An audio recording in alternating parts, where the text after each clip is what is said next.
ওই ফিলিস্তিনি মুসলমানদেরকে, নিরীহ মুসলিমদেরকে হত্যা করা হচ্ছে, তাহলে আমার কলিজায় টান পড়তো, আমার ব্যথা লাগতো আমি যদি মুসলিম হতাম। যার কারণে আল্লাহ তাআলা আমাদের চাল চলন, আমাদের কাজ কাম, আমাদের আচার আচরণ সব ইহুদি খ্রিস্টান পশ্চিমা দেশের মতো হয়ে গেছে। কথা বলেন ঠিক কিনা?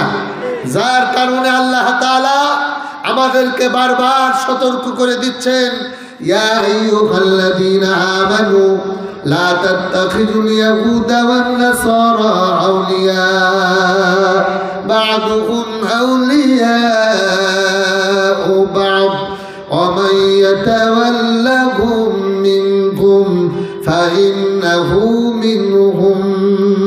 আল্লাহ তাআলা বলেন, হে ঈমানদারগণ, তোমরা ইহুদি এবং নাসারাদেরকে বন্ধুরূপে গ্রহণ করো না। কাদেরকে? ইহুদি নাসারাদেরকে বন্ধুরূপে গ্রহণ করো না। কেননা তারা হচ্ছে একে অপরের বন্ধু। ইহুদিরা কি একে অপরের বন্ধু? ইহুদিরা হচ্ছে ইসলামের চূড়ান্ত দুশমন। নবী করিম সাল্লাল্লাহু আলাইহি ওয়াসাল্লামের একমাত্র চূড়ান্ত দুশমন হচ্ছে ইহুদিরা। কারা? জোরে বলেন কারা? ইহুদি এবং নাসারা। আর এই ইহুদি এবং নাসারাদের ব্যাপারে তাদের কাছ থেকে আমরা নামাজের ভিতরে সবসময় আল্লাহর কাছে ফানা চাই, গায়রিল মাগদুবি আলাইহিম ওয়ালাম যাল্লিন। আল্লাহু আকবার। আমরা আল্লাহকে কি বলি? আল্লাহ, তুমি আমাদেরকে যারা লানাত প্রাপ্ত পথভ্রষ্ট এই ইহুদি নাসারাদের পথে আমাদের পরিচালিত করো না। কার কাছে দোয়া করি? কার কাছে? আল্লাহর কাছে। প্রিয় হাজিরিন, এই কারণে আল্লাহ তাআলা কোরআনের ভিতরে বলেন, তোমরা ইহুদি নাসারাদেরকে বন্ধুরূপে গ্রহণ করো না। তারা হচ্ছে একে অপরের বন্ধু। আজকে ইরানে, ফিলিস্তিনি, তারপরে ইয়েমেনে যে সমস্ত জায়গায় তারা হামলা করতেছে, এইগুলো কারা? এরা ইহুদি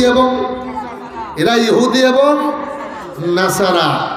আর এই ইহুদি নাসারাদের ব্যাপারে আল্লাহ রাসূল সাল্লাল্লাহু আলাইহি ওয়াসাল্লাম মুসলিম শরীফের এক হাদিসে বলেছেন যে, লা তাকুমুস সাআ হাত্তা ইউকাতিলাল মুসলিমুনা আল ইয়াহুদু হাত্তা ইয়াকতুবুল ইয়াহুদিয়্যু মিন ওয়ারাইল হাজারি ওয়াস শাজার ফায়াকুলুল হাজার ওয়াস শাজারু ইয়া মুসলিম তাআল ফাকতুলহু হাযা খালফি। রাওয়াহু মুসলিম।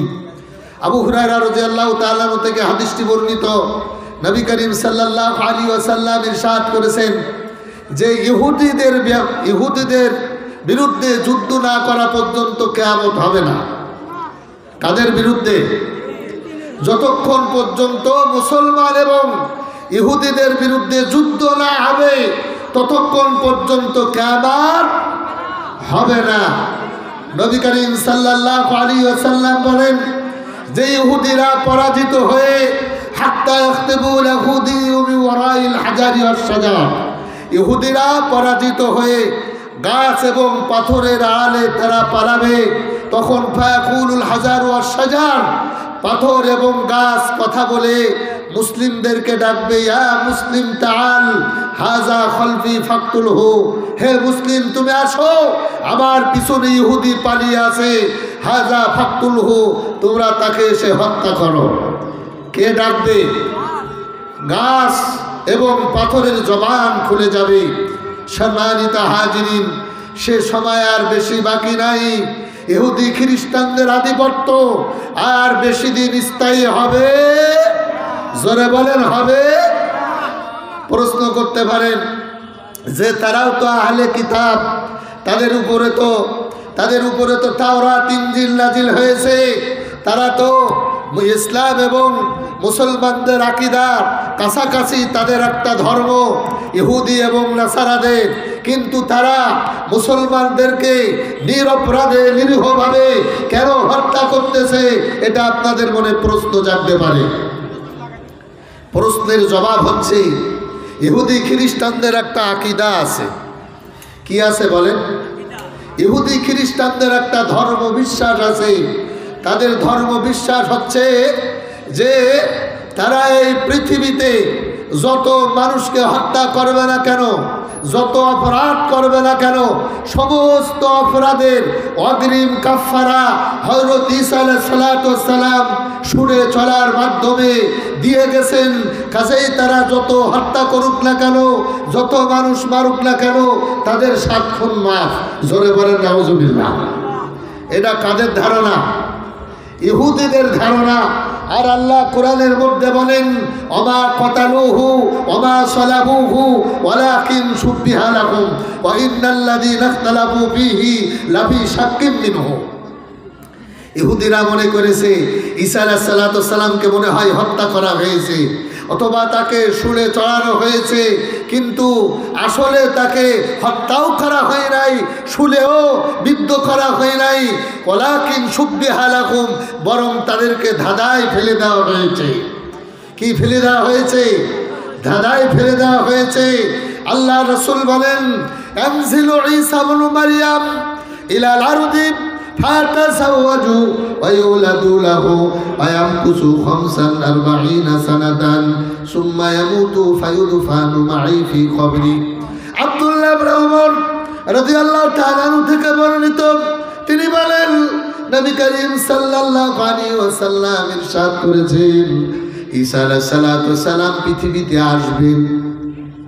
আনজিলু ঈসা ইবনে মারইয়াম ইলাল আরদি, তিনি পৃথিবীতে আসবেন। কোন সময় আসবেন? ফাবাইনামা হুয়া কাযালিকা ইয বা'সাল্লাহু তাআলা আল-মাসীহ ইবনে মারইয়াম সাল্লাল্লাহু আলাইহি ওয়াসাল্লাম ফানজিলু ইনদাল মাদারাতিল বাইজাই শারকিয়া দামিশকা বাইনাল মাহরুদাতাইন ওয়াদিয়াল কাফাইহি আলা নি'আতি মালাকাইন ইযা তা'তা রাসুহু।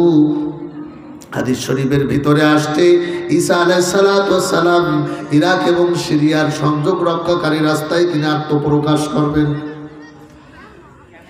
ইরাক এবং সিরিয়ার সংযোগ রক্ষাকারী রাস্তায় দাজ্জাল আত্মপ্রকাশ করবে।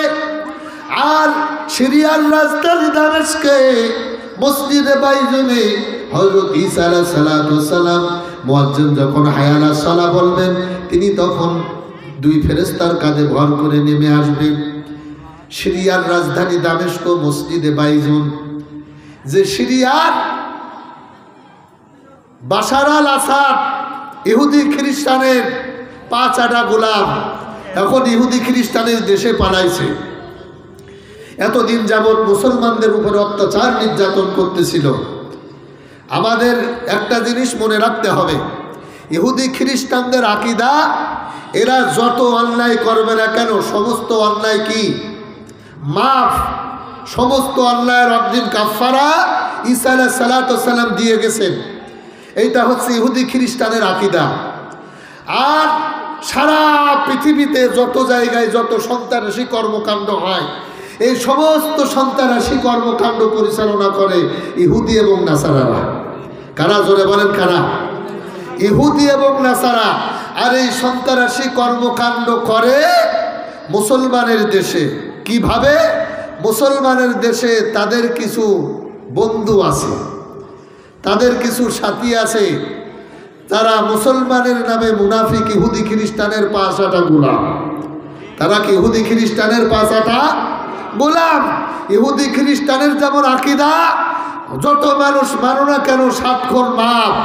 আর ইহুদি খ্রিস্টানের দালাল, ওই মালায়নদের দালাল যারা, এদেরও আকীদা, এরা যত মুসলমানদেরকে মারো না কেন গদি টিকায় রাখার জন্যে সব 7 খুন মাফ। কথা বলেন ঠিক কিনা? যার কারণে বিগত সরকারের আমলে আমরা দেখেছি 5ই আগস্টে হাজার হাজার মানুষের বুকে রাস্তায় গুলি চালিয়েছে। আলেম ওলামাদেরকে এরা হত্যা করেছে নির্দ্বিধায়। এরা মনে করেছে ওই ইহুদি খ্রিস্টানদের মতো আমাদের গদি টিকায় রাখার জন্যে, দেশের কল্যাণের জন্যে এরা নাম কাগজতেই গুলিগুলো আওড়াইতো। আসলে কি এরা দেশের কল্যাণ করেছে? না, সমস্ত পয়সা আত্মসাৎ করে বাইরে চলে গেছে। সমস্ত টাকা পয়সা আত্মসাৎ করে ওই ইহুদি খ্রিস্টান দালালদের দেশে যে পালাইছে, মালায়নদের দেশে পালাইছে। এদের ধারণা হচ্ছে যত অন্যায় অপরাধ করো না কেন সমস্ত অন্যায় অপরাধ এদের মাপ। ওরা যেমন ইহুদি খ্রিস্টানেরা যেমন মনে করে ঈসা আলাইহিস সালাম কাফারা দিয়ে গেছে, আর এই মালায়নের দালালেরা যারা মালায়নের দেশে পালাইছে এদের ধারণা হলো এদের বাপ দেশ স্বাধীন করেছে, মনে হয় এদের বাপ সমস্ত অন্যায় অপরাধের কাফারা দিয়ে কবরে চলে গেছে, এরা যত অন্যায় অপরাধ করবে না কেন সব মাপ। কথা বলেন ঠিক কিনা?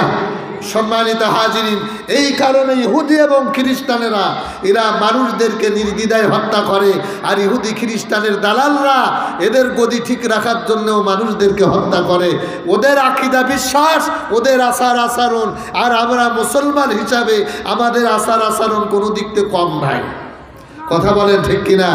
প্রিয় হাজিরিন, এই কারণে আল্লাহ তাআলা বলেছেন ইহুদিরা হলো ইসলামের চূড়ান্ত দুশমন, কাজেই লা তাত্তাখিযুল ইয়াহুদা ওয়ান নাসারা আউলিয়া। হে ইমানদারগণ, তোমরা ইহুদি এবং নাসারাদেরকে কোনো অবস্থাতেই বন্ধুরূপে গ্রহণ করো না। কাদেরকে? ইহুদি নাসারাদেরকে বন্ধুরূপে। আজানের সময় হয়ে গেছে, এই কারণে আসলে কথা বলা বর্তমান সময়ে, বর্তমান অবস্থায় আসলে আমাদের করণীয় কি বর্জনীয় কি, বর্তমান মুসলমানদের করণীয় বর্জনীয় এ সমস্ত বিষয়গুলো নিয়ে গুরুত্বপূর্ণ আলোচনা করা দরকার। ওলামায়ে কেরাম আছেন, তেনারা আলোচনা করবেন। আমার পরে হাফেজ মাওলানা তাওহীদুর রহমান সাহেব, তালা উপজেলা কমপ্লেক্স মসজিদ, উনি অত্যন্ত ভালো আলোচনা করেন। আমাদের প্রধান মেহমান, তিনিও অত্যন্ত চমকপ্রদ যুগ উপযোগে আলোচনা করেন, তিনি আসবেন। মুসলমানদের উপর অত্যাচার এবং নির্যাতনের যে রুলার চাপাচ্ছে, এখন মুসলমানদের করণীয় হচ্ছে যে আমাদের সকলকে ঐক্যবদ্ধ হওয়া, মুসলিম জাতিকে ঐক্যবদ্ধ হয়ে সমস্ত ইহুদি এবং নাসারাদেরকে প্রতিহত করে মুসলমানদের এক প্ল্যাটফর্মে এসে আল্লাহ তাআলার আল্লাহর জমিনে আল্লাহর দ্বীন কায়েম করার তৌফিক দান করেন। আখিরি দাওয়ানা আলহামদুলিল্লাহি রাব্বিল আলামিন। আসসালামু আলাইকুম ওয়া রাহমাতুল্লাহ।